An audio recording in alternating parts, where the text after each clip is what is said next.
Es cabrón de Peter Hasher. Te lo deja bien claro. Contempla este vídeo hasta el final. Si quieres saber más de mí. Subo esta mierda porque no dudo que lo veáis, cosa que me beneficia para justificar muchos actos anti-beneficiosos malignos para mi salud mental, para mi reputación, etc. No dudo que lo veáis, ya que fuisteis obsesivos conmigo. Mala raza, muerte al enemigo.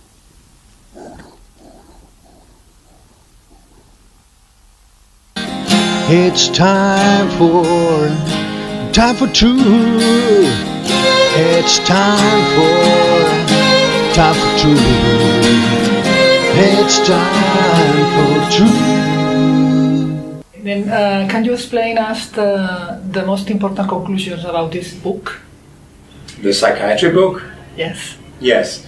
I have studied psychiatric research for 9 years now, and I have studied it very carefully, and I have dug very deeply into the literature. And when you dig very deeply, the skeletons come up. The buried skeletons come up of the ground, you know. There are so many things that have been hidden. And some of the things that have been hidden are many of the deaths that psychiatric drug cause. Often the drug companies omit suicides and other deaths from their clinical trial reports that they publish. So psychiatrists and other doctors don't know how dangerous psychiatric drugs are because they cannot trust the published literature. Most of the research is done by the drug companies that have a huge interest in hiding serious harms of their drugs. I have come to the conclusion that the way we use psychiatric drugs does far more harm than good. We use them far too much. We kill many people and we cripple many people. We create permanent brain damage with many of the psychiatric drugs so that people have difficulty coming back to a normal life. And it would be far better if we use psychiatric drugs very little. At most only 2% of what we use today. And since it is impossible to ever make doctors come down to this level where they use these drugs so little that they do more good than harm, that cannot be done because you have the drug industry that is very wealthy and it lies about its drugs all the time, both in marketing and research. And then you have the financial incentives and the dream about a quick fix. I have a problem. I'm depressed. I have an acute psychosis or whatever. Oh yes, here is a pill that will cure you. And what's the solution for this? Which is wrong because psychiatric drugs cannot cure anybody. They can just make the symptoms a little less annoying. They don't cure anybody, just like alcohol doesn't cure anybody, but it can make you a bit more happy, okay? It's very much the same. So, since it is impossible to train doctors into using psychiatric drugs very little and mostly in acute situations and when the patients ask for it, then I've come to the conclusion it would be better for humanity if we took all the drugs off the market. That would be better. We would have a healthier population and they would live longer. We wouldn't kill so many people. But of course this is a controversial view, but it's based on science, the best science I could find. So the whole field of psychiatry is very strange. We harm so many people with these drugs. And we say that they are specific, that antidepressants work for depression. I have come to the conclusion that they don't work for depression, but they give people a lot of side effects. And they increase the risk of suicide for people, not only children, but even older people. So why use drugs that increase the risk of suicide, when the worst thing, what you're most worried about with depressed people is that they kill themselves. So it makes no sense to use drugs that increase the risk that they kill themselves. So there is so much that is so wrong in psychiatry. And luckily, some psychiatrists have started to realize the problems they have created. So there is a movement in my country, in Denmark, and in the United States and elsewhere, towards using fewer drugs and less force, belts and so on. But actually we should abandon all laws about forced treatment in psychiatry because it's inhumane and it's harmful. And there is a United Nations declaration about people with handicap that we have ratified, and I'm sure Spain has ratified it, which says we must abandon all laws in psychiatry about forced admission and forced drugging. This is inhumane, and you don't do that to other patients, only psychiatric patients, and you kill some of them. It's only when you send soldiers to war that you are aware that you might kill these people.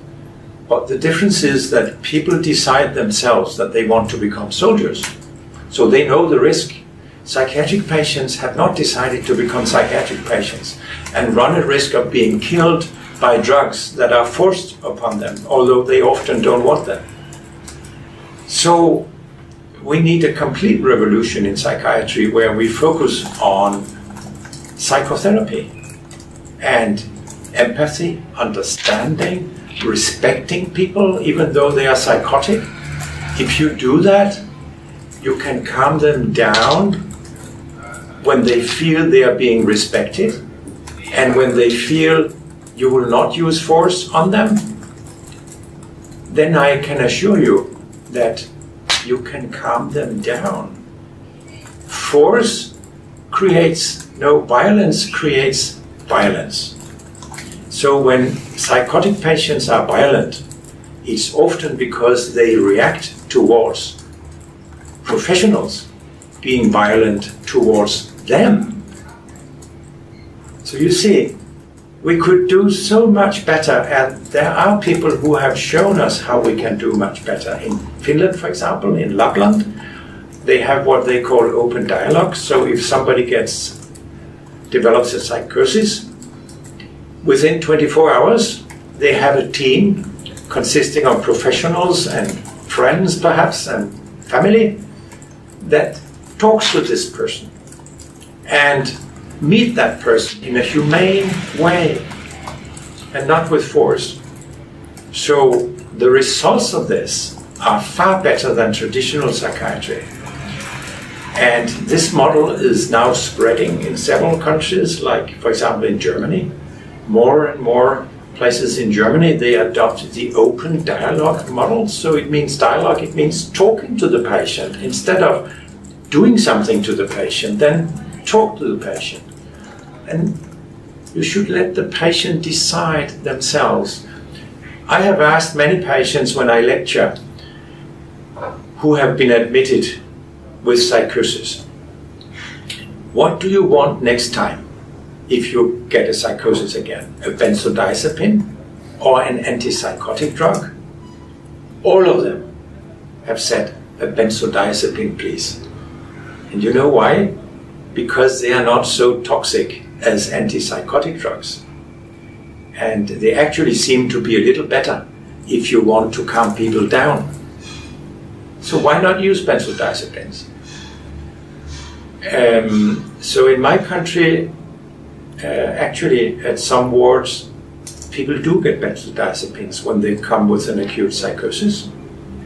But not always, but we are sometimes, but they should decide for themselves.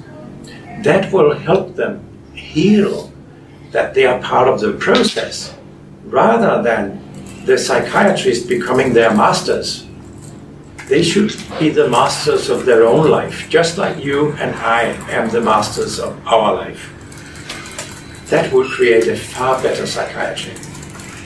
And it would even be more attractive to be a psychiatrist, because the psychiatrists don't like using force. You know, nobody likes it, so why do we have it? It's not very nice to be like a policeman. And you cannot come then later and say, oh, now I put you in bells, so I was a bad cop. But now let's have some positive interaction. Now I'm a good cop.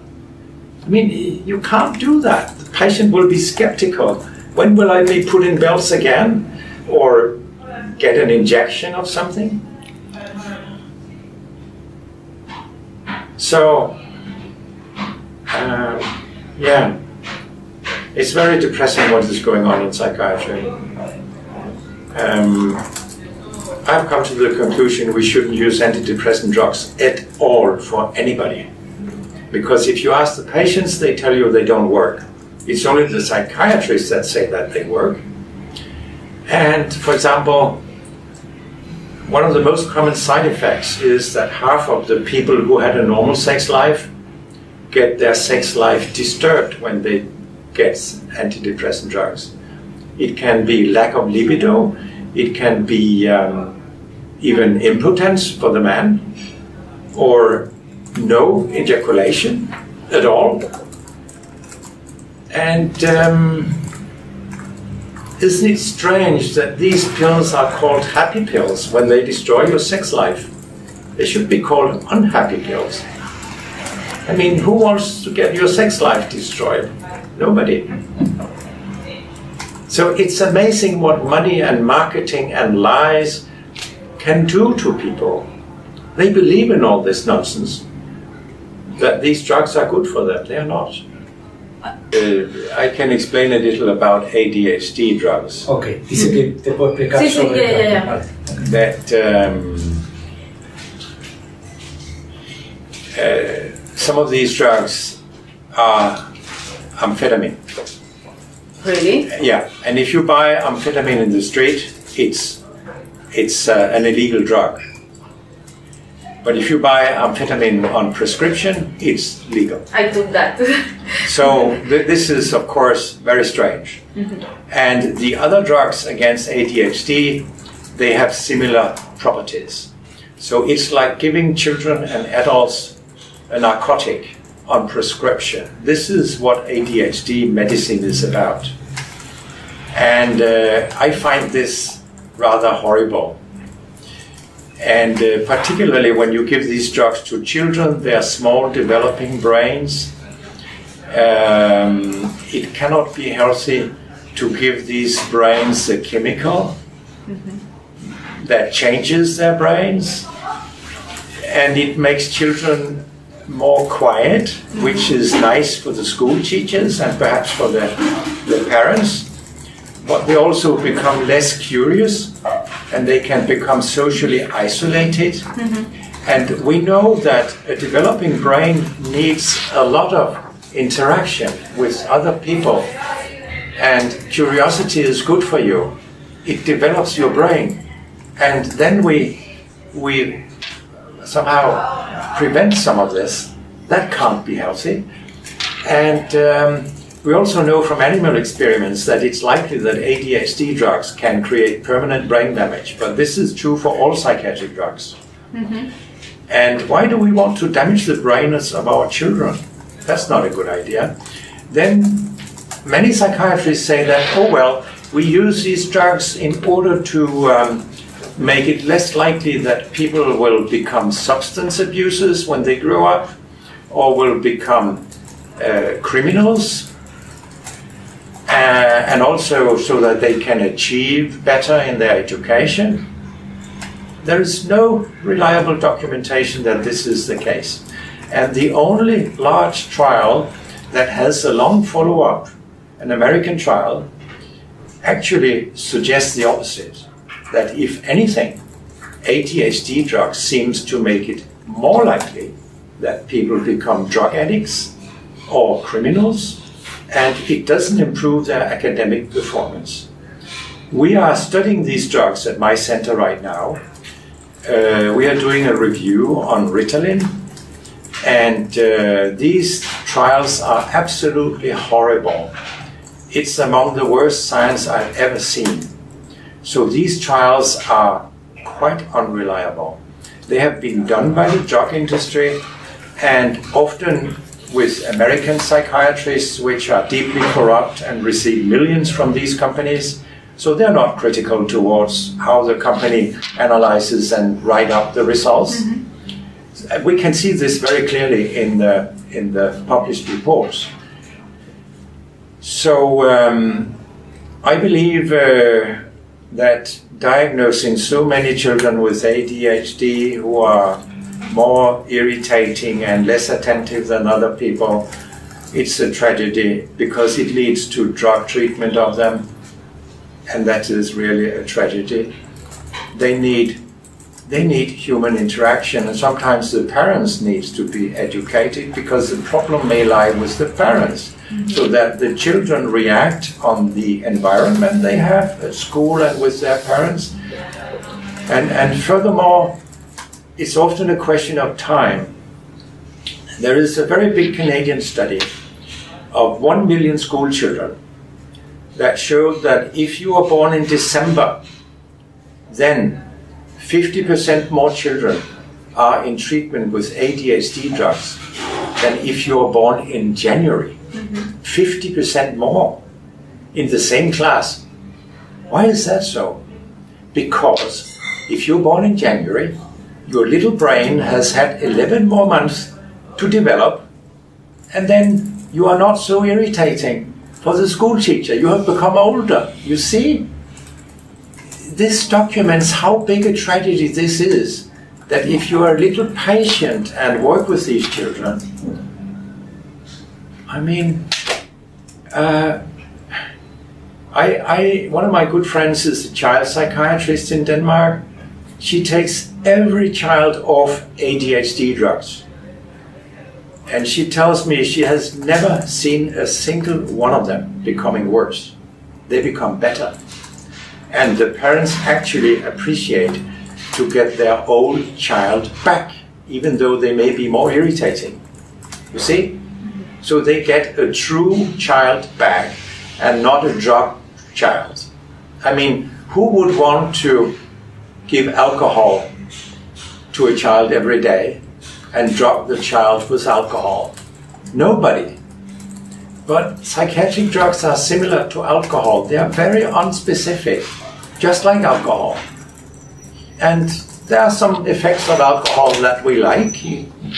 Alcohol makes us more relaxed and sometimes more happy, but sometimes it makes people aggressive.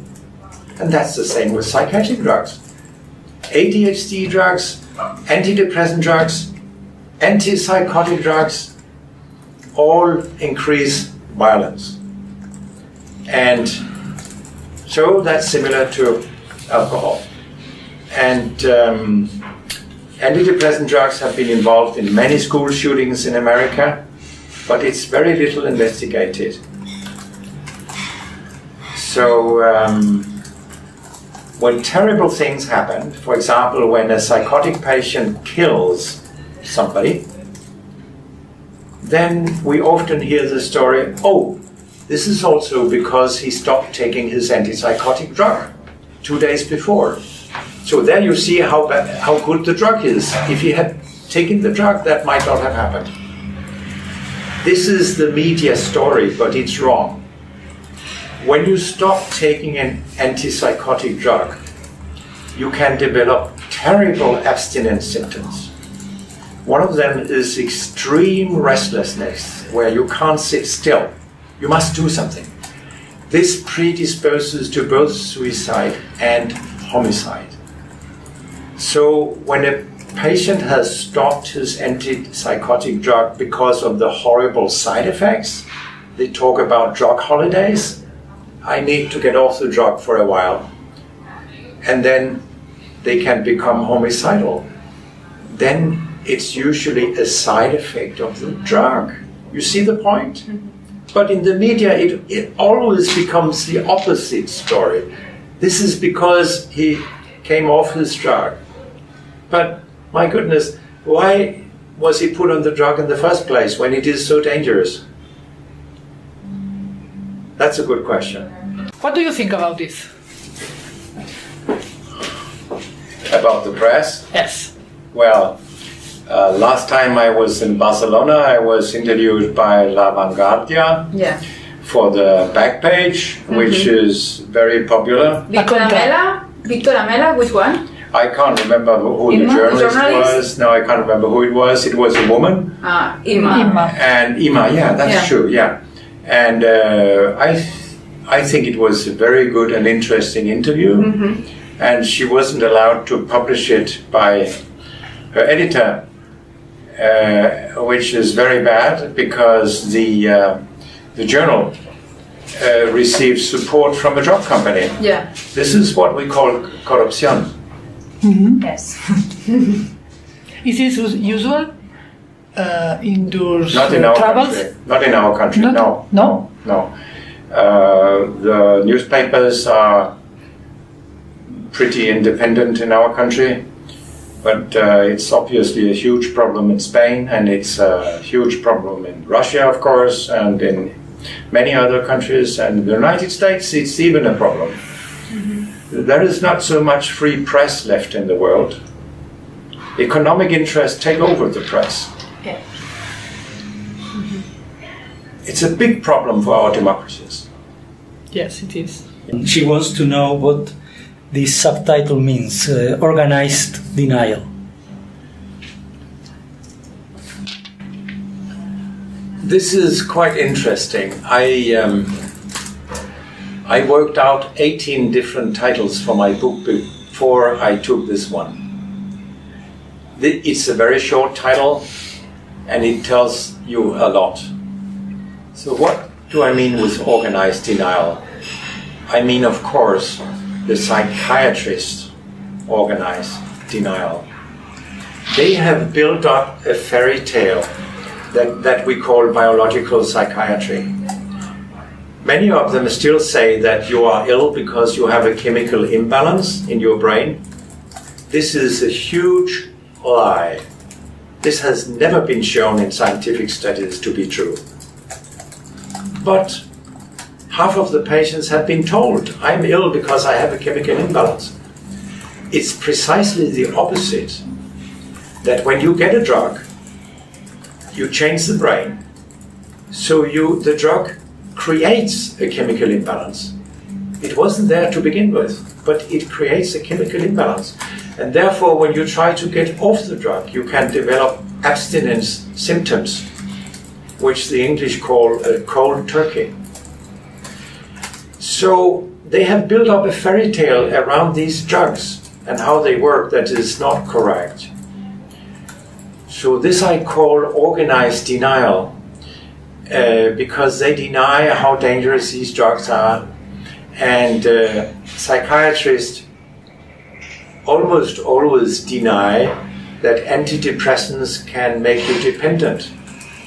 They accept that benzodiazepines can make you dependent, but then they say, oh no, that's not a problem with antidepressants. That's another lie. If you ask the patients, which has been done many times, half of them say, yes, I become dependent on these drugs, I have difficulty stopping them again. And I had a PhD student that compared benzodiazepine symptoms with antidepressant symptoms when you stop. They were very, very similar. So yes, that's another example of organized denial. They don't accept this, and why not? Because it makes it more difficult to be a psychiatrist if you give out antidepressants to so many people and then you make them drug addicts, basically. That's not very good. So then it's easier just to close your eyes and deny that people become dependent. Then you have a devastating denial. I have met many influential psychiatrists who write in newspapers and in scientific articles that when you give antidepressants to children, you reduce their risk of suicide. The randomized trials show the opposite. You increase the risk of suicide. Drug authorities warn all over the world against using antidepressants for children because they increase their risk of suicide. Okay? So in my view, it should be forbidden to give antidepressants to children. Some children kill themselves because of the drugs. Now, many influential psychiatrists say the opposite, based on very, very bad research. They don't want to accept that these drugs should not be used in children. I think you can understand why I call this organized denial. She wants to know how we got this far and why are psychiatrists accepting the situation. I have asked myself many times, how has it been possible to create what looks to me to be the worst drug disaster ever Because of money. in human history? How has this been possible? But yeah, follow the money. There is an incredible amount of money in diagnosing many normal people who are sad because their sweetheart just left them, their mother died, they fail an exam, they have marital problems, then they are sad, and then they get a diagnosis of depression they should never have had, and then they are treated with these drugs. It has a lot to do with money and the enormous power of the drug industry that is so wealthy. But there are also financial incentives for doctors that are very unhealthy. If you just renew a subscription for a patient who gets an antidepressant drug, it can take you 2 minutes. But if you want to taper off the drug in that patient, it can take months because of the abstinence symptoms. And very few psychiatrists know how to do this. And when the psychiatrists try to stop a drug, they usually do it far too rapidly.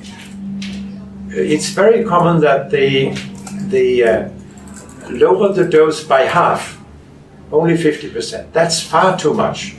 Then the patients become abstinent, some of them. These abstinence symptoms can be depression. Okay? It's not a true depression, it's abstinence. Then the psychiatrist reason, oh, you still need the drug because now your depression came back, so I will give you the full dose again. And they won't do it again, you know. So they don't know enough about the drugs they're using, the psychiatrists. They don't. And they have this financial incentive that if they decide to use psychotherapy, it may take an hour. But they can have a lot of patients in an hour where they just renew the prescription.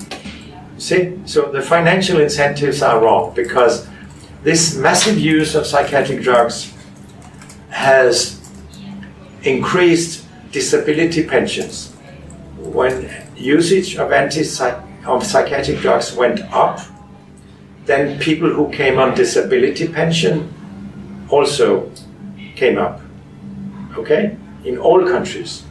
So these drugs turn acute problems into chronic problems. They create chronic patients and they are taking away from the labor market. So it's incredibly expensive for society. It would be much cheaper if we use psychiatric drugs very little and use psychotherapy. We would have a healthier population that actually could contribute to society by being in the workforce. So it's a very, very, very bad idea, this idea about the quick fix.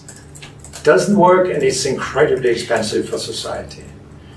So there are all sorts of wrong incentives that make people do the wrong things. So how can we get a cure for sadness, for example, or depression? Well, that's very easy. Not for me or not for people. It's very, very easy. If you give an antidepressant drug to a patient with severe depression, we are not just talking about sadness, but severe depression. Mm-hmm. Then on average, after about a month, the patients will have come down to mild depression. So they have become much better, from severe to mild depression. What happens if you give these patients a placebo? Then it just takes one more week. Then they are also mildly depressed.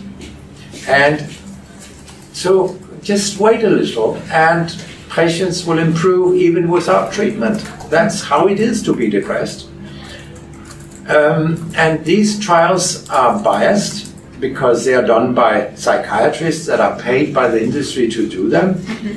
And they are not adequately blinded because these drugs have side effects. So in many cases, both patients and doctors know that you get an active drug and you get placebo. And then the psychiatrists exaggerate the effect. That's very human. So if you put something into the placebo that also gives people side effects, so that they don't know who got a drug and who got a placebo, then there is no effect of antidepressant drugs. It's gone. But do you think it's something for DNA, like another thing, that you have a pathology because you're DNA? No. You can forget all that. No. There is so much false science in psychiatry. They say all sorts of things that are not true. Excuse me, what about an antidepressant, very carefully controlled treatment accompanied by psychotherapy? Well, first of all, people can disagree with me, but I have studied the science very carefully and I've come to the conclusion antidepressants don't work. They just harm people. So you shouldn't use them. You shouldn't use them in combination with psychotherapy. And I can tell you why. Antidepressants do have some effects. For example, they ruin people's sex lives. So they do have some effects. And they can actually make some people euphoric so that they become more happy. But then the psychiatrist may say, oh, now you have become bipolar, because now you're not only depressed but also sometimes manic. But this is a side effect of the drug. So that's wrong in many cases. Now, if you want to help people with a depression by psychotherapy, then it is not a good idea first to numb their feelings, because that's what antidepressants do. They feel less, both less happiness and less sadness. They feel less. Okay? Yes. And psychotherapy has a lot to do with working with people's feelings. Often people's feelings go wrong when they become psychiatric patients. It has a lot to do with feelings that people react on in a not very good way, or thoughts that they react on in a not very good way. You can work with that with psychotherapy, but not so well if you first numb the patients. I mean, if you want to use psychotherapy, you don't ask people to drink half a bottle of vodka first, do you? That would be crazy, because then, well, the patient will not be so receptive because the patient is drunk. So if you try to think in the same way with drugs, why would you do that? It doesn't make sense. Well, I saw cases in which people were really at the risk of suicide and they were given very mild doses of antidepressants combined with psychotherapy and stopped the antidepressants once the risk was stopped, and then follow it with psychotherapy, and well, they're still alive. Antidepressants increase the risk of suicide, and there is no upper age limit where they are safe. It's wrong to say it's only children and adolescents that are at increased risk of suicide. No. It's wrong to say that. We have studied the literature, and there are many, many more suicides on drugs than what has been communicated to the public. Many suicides are missing. So I have come to the conclusion that it is likely that antidepressant drugs increase the risk of suicide, even in middle-aged people, for example. Why would you use a drug to prevent suicide when it increases the risk of suicide?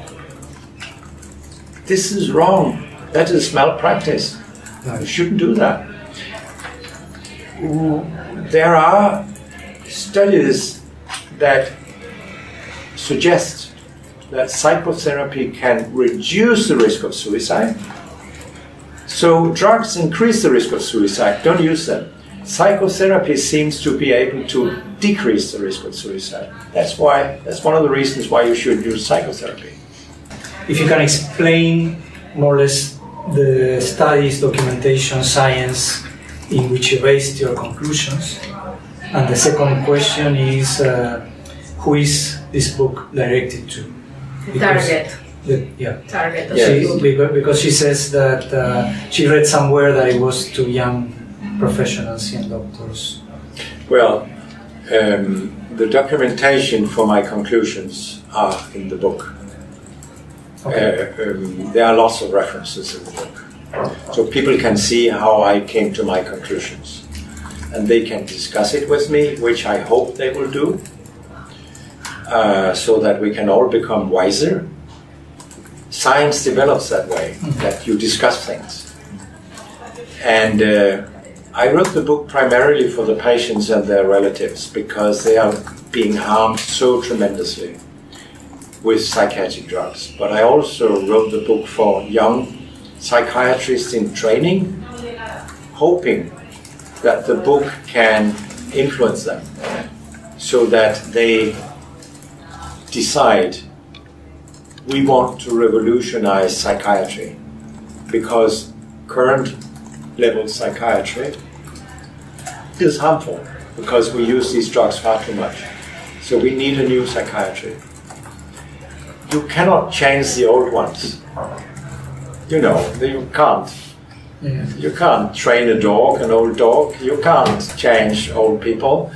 And if they have felt for 30 years, if they have believed in the chemical imbalance nonsense and believe that these drugs are very helpful, how can such a person look in the mirror and say, oh my goodness, I have harmed my patients for 30 years, I was wrong?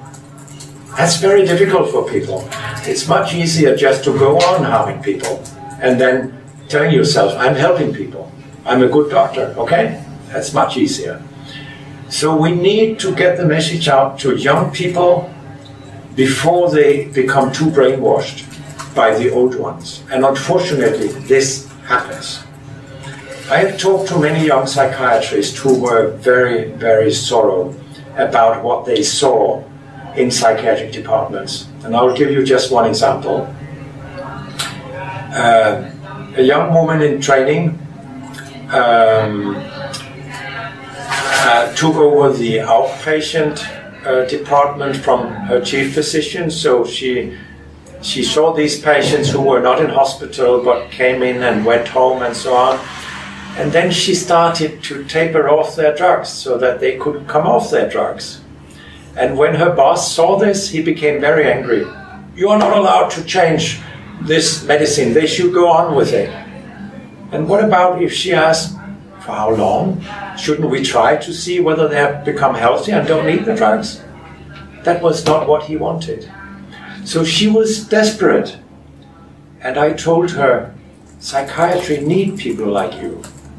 She thought about quitting psychiatry. It was too much for her. And I said, no, don't quit psychiatry. It needs people. The patients need people like you so that we can revolutionize psychiatry. You are doing the right thing. Okay? She says that she feels that one of the reasons for this is that this is a sick society already. And she wants to know until what extent this sick society made us going this far. You can say it's a rather sick society, and I agree with that. We have allowed capitalism to go too far when it comes to healthcare. To take care of sick people is not really compatible with capitalism. It's something else. It's about caring for people. And you can look to America, where America uses about twice as much per head in expenditures in healthcare as we do in Europe, twice as much. And the results are much, much worse. The results for everything. Maternal mortality, child mortality, how old you become. Even affluent Americans, rich Americans, they live shorter than in Europe, although they get so much healthcare. But I would say it's not although they get so much healthcare, it's because they get so much healthcare, because then they get too many dangerous drugs and too many dangerous unnecessary operations that kill them and so on. That's why, for the rich ones. But it's the same for the poor ones. So it goes very badly in America, where they use double as much money as we do in Europe of our gross natural product on healthcare. They have the worst results.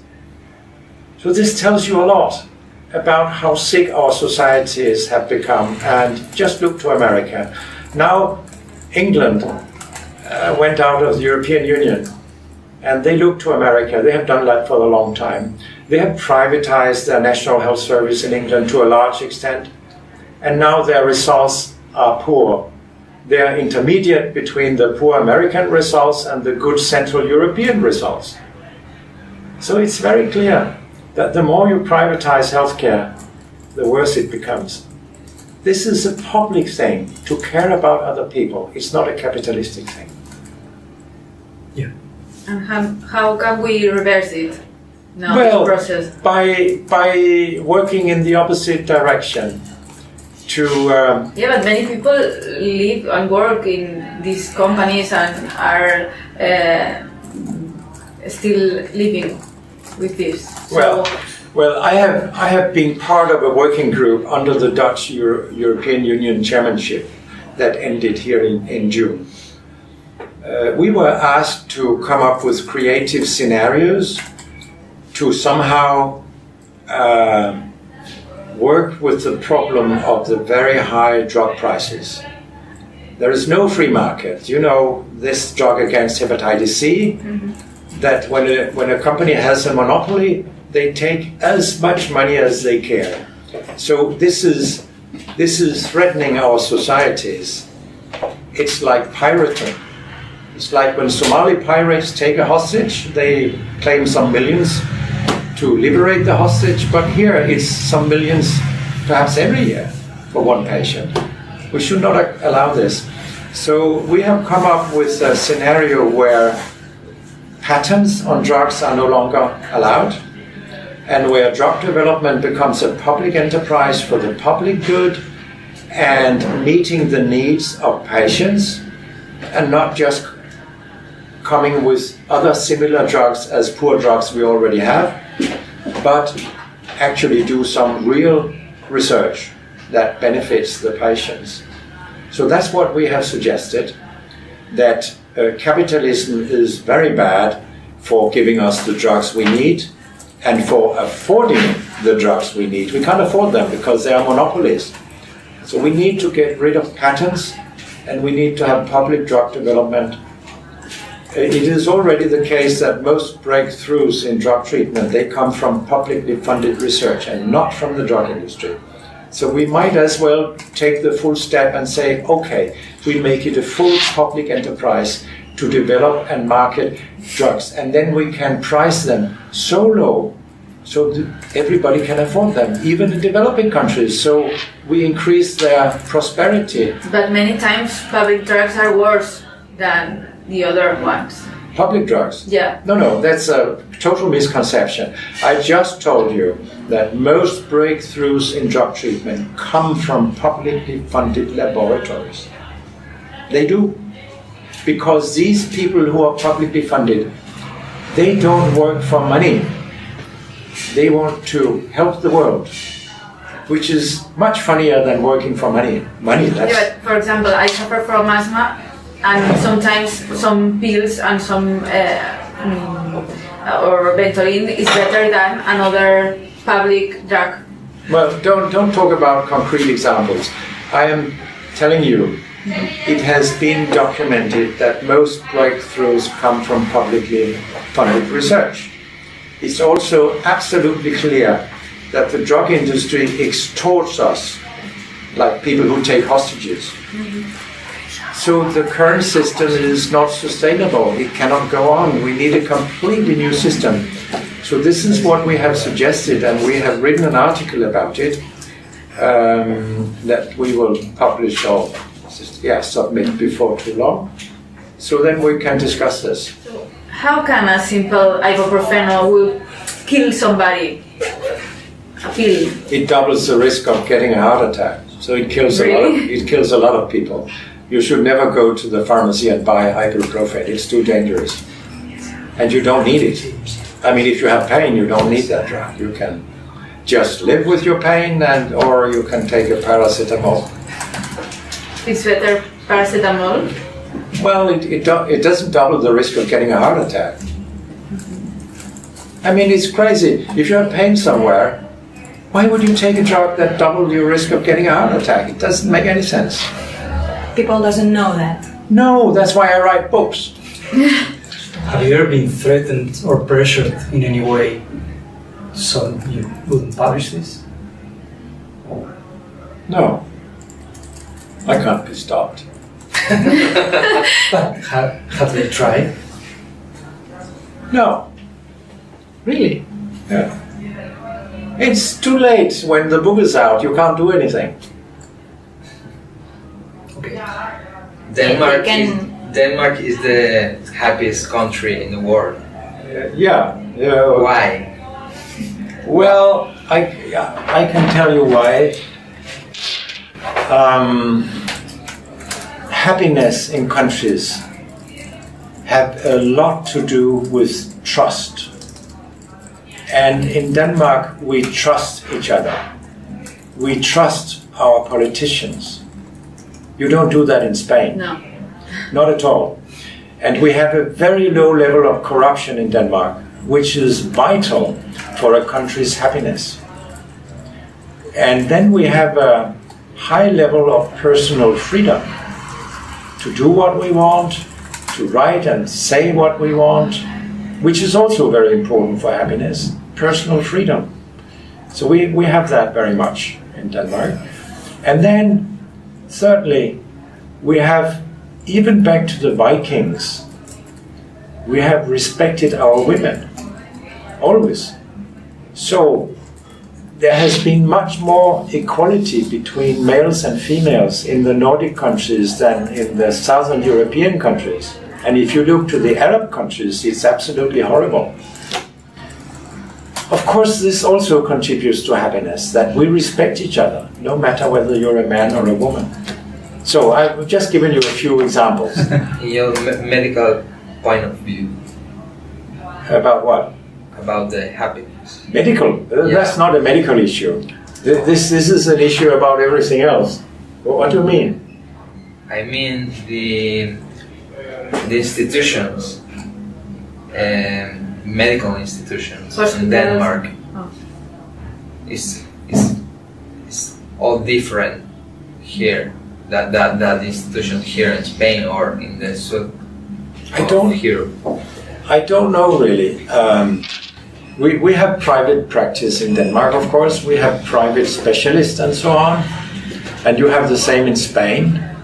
And I don't know how it compares between Denmark and Spain. But I can tell you, we have very few private hospitals in Denmark. And it has been shown that you don't benefit from private hospitals if you're a patient. That has been shown in a study from Canada, I think. That was a Canadian study. And why is that so? Well, if you have a private hospital, you all the time have economic considerations. Do I really want to give that patient that expensive treatment? It would cost us too much, perhaps, if the For example, the patient might not be able to afford the treatment and so on. You might lose money. Whereas in the public sector, in public hospitals, doctors tend to do what they think patients need, and they don't think about costs really. Not very much, at least. So in private hospitals it's different. And there are many good reasons for understanding why it is that Danish doctors are very left-wing when it comes to healthcare. Then they are glowing red, many of them. That's because capitalism is bad for healthcare. They might not be right-wing in other matters, but if you talk to Danish doctors about healthcare, they are pretty left-wing. You've written a book about mammographies. Yes. And even if it's not the subject of this chat today, she wanted you to sum up a little what you say about mammographs in that book, considering that it's getting fashionable now. Oh, here. Well, we were not interested in mammography screening at all, but the Danish National Board of Health asked us to look into this subject in 1999. And we looked at the randomized trials and concluded that maybe mammography screening did more harm than good. Or maybe it did more good than harm, but we didn't know at that time. Then we have done a Cochrane review on mammography screening, and we have been more deep into these trials than anybody else in the world. I'm convinced about that. We have studied mammography screening in all these years and have published many scientific articles about it. And our conclusion is that mammography screening does more good than harm. Definitely. There are no data that suggests that it helps women live longer. If there is any effect of mammography screening on breast cancer mortality, it is very small. But when you screen healthy women, you detect a lot in their breasts that you should never have detected because it is harmless. It is like the prostates of males. We don't take a PSA because more than 60% of males at my age have prostate cancer, but don't find it. Don't find it. I mean, most of it is innocent. It won't kill us. It's the same with breast cancer. So when you screen for breast cancer, you find a lot of harmless cancers, but you cannot distinguish between whether it's dangerous or harmless. So you treat all of them. And when you treat harmless breast cancers with radiotherapy, you kill some of the healthy women because they get heart disease or they develop new cancers because of the radiotherapy. So if you save a few women from dying in breast cancer because of breast screening, then you kill a similar number of healthy women. So there is no survival benefit. But there is a lot of harm. If you go to screening for 20 years, for example, 1/4, or in some countries 1/2 of the women will get at least one false diagnosis, which means that they get a message, we don't know what it is, but it might be cancer, it might not be cancer, you need to come back, we will take new pictures, or we will do a biopsy, or whatever. This has big effects on women, psychologically. Even 3 years after they got a false positive diagnosis and was told it wasn't cancer, you can be happy, there's nothing. Even 3 years later, they still worry, well, maybe they were wrong. Maybe I do have cancer. So if you add these psychological side effects to the fact that it doesn't help people live longer, then it's inevitable that mammography screening is harmful. You cannot come to any other conclusion. So I published a paper maybe 2 years ago where I concluded that mammography screening should be stopped. It's harmful. And some well-educated women, they realize this.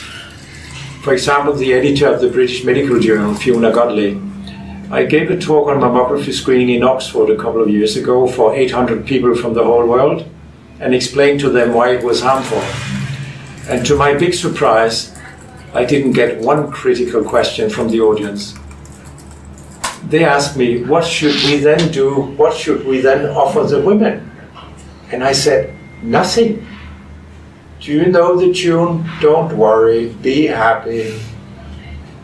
We don't offer males anything. We don't tell them to get a PSA screen because it's harmful for them. It's the same with women. Be happy. Should not offer them anything. It's only because you have been brainwashed for 30 years into believing mammography screening is good for women that you feel, oh, if we don't use mammography screening, we must offer them something else. Forget about it. And then FoluNeR0, she was chairwoman. She told the whole audience, I got my first invitation for mammography screening recently, but since I know Peter's research very well, I declined. So it's out on YouTube. But it helps to prevent, maybe.